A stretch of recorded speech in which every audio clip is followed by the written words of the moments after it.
বাজিয়ে তোমার জীবন কাটাই দিছো। যুবক দেখো, 22 বছর বয়সে তুমি মূর্খ। তোমার পাশের বন্ধু পাইলট স্কুলে পড়ে, হ্যাঁ 10টা টিউশনি পড়ায়, 30,000 টাকাও কামায়। হ্যাঁ, তুমি যাকে বিয়ের প্রস্তাব দিচ্ছ কেউ রাজি নাই, ওর জন্য 5টা ঘর আসে, ওর মা বলছে এখনো ছোট, আরো পড়াশোনা করুক, আর তুমি বিয়ের জন্য হন্য হয়ে খুঁজতেছো। কোনো রিক্সাওয়ালাও তোমাকে মেয়ে দিতে রাজি। তুমি দেখো 10 বছর 15 বছর বয়সে যদি মায়ের ওই কথা মেনে নিতা, তাহলে তুমি আজকে উপকৃত থাকতাম। আমি জামশেদ মজুমদার 27 বছর বয়সে এসে তোমাকে বলছি তুমি গান বাজনা ছেড়ে দাও, ইনশাআল্লাহ 60 বছর পরে মারা গেলে, 30 বছর পরে মারা গেলে, 70 বছর পরে মারা গেলে ওই উপকৃত হবা। আর তা না হলে এই গান বাজনার সাথে তুমি তোমাকে ধ্বংস করে দিচ্ছ। যেদিন নিঃশ্বাস বন্ধ হয়ে যাবে সেদিন হলেও বুঝবা, বুঝতে তোমাকে হবেই। জমিনের উপরে বোঝো অথবা জমিনের নিচে বোঝো, বুঝবে তুমি হবে।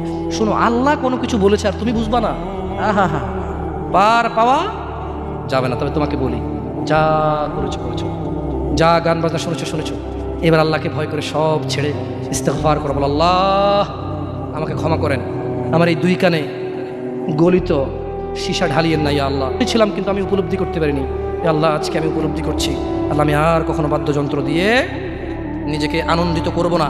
এই হারাম যা আপনাকে রাগান্বিত করে, আমি আর কোনোদিন এই হারাম দিয়ে নিজেকে আনন্দিত করব না। আমি অনুরোধ করব, চিটাগং শহরে থাকি, বেশি দিন হয় না, তবে কারো বিয়ে হলে আর 2 দিনও ঘুম হয় না, এত পরিমাণ গান বাজনা বাজায়, আল্লাহি হৃদয় ভেঙে যায়।